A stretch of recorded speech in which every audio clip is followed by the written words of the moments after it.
মৌচাকটা গতবারে কাটতে পারিনি, পোকা খুব দাবড় দিয়েছে। দেখা যাক আজকে চাকটা কাটতে পারি কিনা। ধোঁয়া দেওয়া শুরু হলো আমাদের। এই যে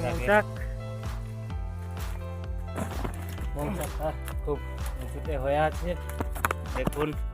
এই যে মৌচাক, এবার ধোঁয়াটা ভালো করে দেবে যাতে আগের বারের মতো না দাবড় খাই। ধোঁয়াটা ভালো করে দাও, ভালো করে দাও। চাকটা দেখুন, খুবই বড় চাক। চাকটা খুব উঁচুতে হয়ে আছে, বাইন গাছের একদম মাথায়, খুব উঁচুতে চাকটা।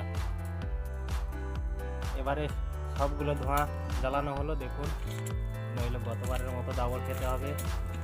ধোঁয়াটা ভালো করে জ্বালাও, চাকে ধোঁয়া দেওয়া হবে এবারে। হ্যাঁ, ধোঁয়ায় একদম অন্ধকার করে দাও। চাকের মাথায় হাত পৌঁছবে না, তাই ধোঁয়াটা লাঠির সাহায্যে মৌচাকে দেওয়া হচ্ছে। পোকা উঠতে শুরু করেছে, জানি না আবার গতবারের মতো মৌ পোকাগুলো কামড়াবে কিনা, দেখা যাক। জঙ্গলে প্রচুর ঘন ঘাস হওয়ার কারণে দেখা যাচ্ছে না, অন্ধকার। মৌচাকটাতে পোকা ওড়া শুরু হয়ে গিয়েছে, প্রায় সব পোকা উড়ে গিয়েছে, কিছু পোকা এখনো আছে। ধোঁয়াটা আমার দিকে বন্ধুরা, জঙ্গলে মৌচাক খোঁজা খুবই কষ্টকর ব্যাপার, কারণ জঙ্গলের মৌ পোকা পেছনে ছুটতে ছুটতে একটি চাক পাওয়া যায়, এবং এই চাকগুলো খুব উঁচু উঁচু জায়গাতে হয়। আর উঁচু উঁচু জায়গাতে সব থেকে বেশি থাকার সম্ভাবনা থাকে। তাই জঙ্গলে মধু খোঁজা মানে প্রায় বাঘ খোঁজারই সমান। চাকটাতে মধু ভালো হয়েছে, গাছে উঠে গিয়েছে আমাদের একজন। মধু এক্ষুনি কাটা শুরু হবে।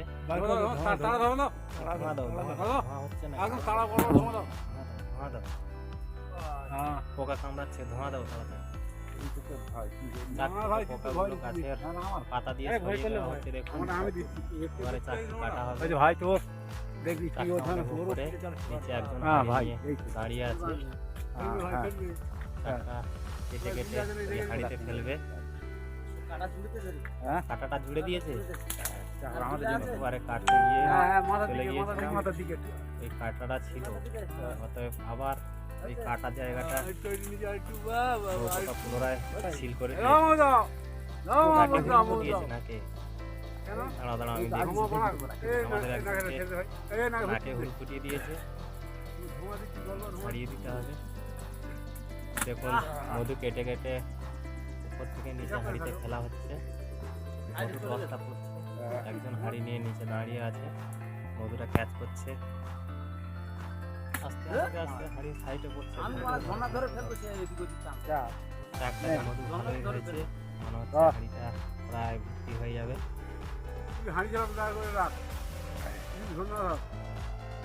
ভালো করে ফেলো, আস্তে আস্তে আস্তে আস্তে আস্তে করে। বাহ, ভালো হয়েছে। এরকম আস্তে আস্তে আস্তে আস্তে করে ছাড়ো। বাস হয়ে গেছে, আর নেই, আর নেই। চলে ওইটা, বাস আর নেই। সাবধানে আস্তে আস্তে নেমে এসো। বন্ধুরা, আমাদের চ্যানেল যদি ভালো লেগে থাকে তাহলে আমাদের চ্যানেলটিকে সাবস্ক্রাইব করে সঙ্গে থাকুন। এই আমাদের আজকে সম্পূর্ণ মধু।